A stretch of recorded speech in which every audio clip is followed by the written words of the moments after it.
کسی معاشرے کے لیے اس سے زیادہ شرم کا مقام نہیں ہو سکتا کہ جہاں آٹے کے لیے لوگ اپنی عزت اور آبرو صفوں میں کھڑے ہو کر قربان کرنے کو تیار ہو جائیں۔ مولا علی مرتضیٰ علیہ السلام نے فرمایا ہے مفہوم یہ ہے کہ جہاں کہیں دولت کا بہت زیادہ حد سے زیادہ انبار دیکھو تو سمجھ جاؤ کہ کچھ اور لوگ ہیں جو اپنے حق سے محروم ہوئے ہیں۔ اللہ اکبر، جب جا کر یہ انبار بنا ہے، جس کی بالکل جیتی جاگتی تصویر اس وقت بدقسمتی سے پاکستان بنا ہوا ہے کہ جہاں ایک طرف 0.1% کے پاس وہ انبار ہے اور دوسری طرف شاید 99% یا 95% وہ اس وقت آٹے کے لیے ترس رہے ہیں۔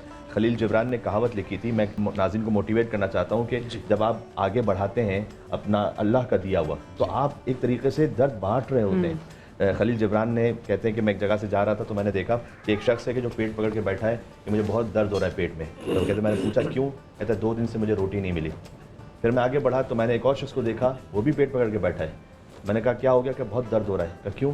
کہ اس لیے کہ 2 روٹی زیادہ کھا لی تھی تو اوور ایٹنگ ہو گئی۔ اللہ، تو اس کے بعد وہ لکھتے ہیں آگے کہ اگر یہ 2 روٹی جو اضافی کھا چکا تھا یہ اپنے حصے کی اسے دے دیتا تو نہ اس کے پیٹ میں درد ہوتا نہ اس کے پیٹ میں درد ہوتا، اس کا پیٹ بھی بھر جاتا، اس کا پیٹ بھی بھر جاتا۔ اچھی بات ہے۔ تو ہم جب آگے اللہ کا دیا ہوا بانٹتے ہیں تو ایک طریقے سے درد تقسیم کر رہے ہوتے ہیں، اللہ سبحانہ و تعالیٰ کے حکم پر عمل کر رہے ہوتے ہیں۔ اور اللہ نے اسی لیے بار بار کہا مما رزقناہم ينفقون، یہ جہاں کے انفاق کی بات آئی نا، اللہ تعالیٰ نے کہا تمہارا تو اپنا ہے ہی نہیں، ہم نے جو تمہیں دیا ہے اس میں سے انفاق کرو، ہم نے جو دیا ہے اس میں سے انفاق کرو۔ بار بار ریپیٹڈلی اللہ تعالیٰ نے کہا، سورہ نحل میں بھی فرمایا کہ واللہ فضل بعضهم علی بعض فی الرزق، اللہ نے رزق میں بعض کو بعض پر فضیلت تو دی ہوئی ہے، لیکن وَمَا الَّذِينَ فُضِّلُوا بِرَادِّ رِزْقِهِمْ عَلَىٰ مَا مَلَكَتْ أَيْمَانُهُمْ فَهُمْ فِيهِ سَوَاءٌ، تو جن کے پاس زیادہ آیا ہے وہ ان تک پلٹاتے کیوں نہیں کہ جن کے پاس کم آیا تھا، تاکہ استعمال میں سب برابر ہوں۔ فضیلتیں یعنی تقسیم رزق میں اللہ تعالیٰ نے امتحان کی خاطر الگ الگ رکھا ہے، لیکن استعمال رزق میں سب کو مساوی رکھا ہے، سب کا حق برابر رکھا ہے۔ پلٹاتے کیوں نہیں؟ بہت اچھا لفظ ہے، اللہ تعالیٰ نے کہا دیتے کیوں نہیں، پلٹاتے کیوں نہیں۔ ہم یہاں پر آئے ہیں یا پلٹ کر آئے ہیں؟ ہم یہاں آئے ہیں پلٹ کر گھر جائیں گے۔ بے شک، پلٹ کر انسان وہاں جاتا ہے جہاں انسان کا اصل مقام ہوتا ہے۔ تو اللہ تعالیٰ نے کہا کہ اس کا اصل مقام تھا، آیا ہے تمہارے پاس، تم پلٹاتے کیوں نہیں اس طرف۔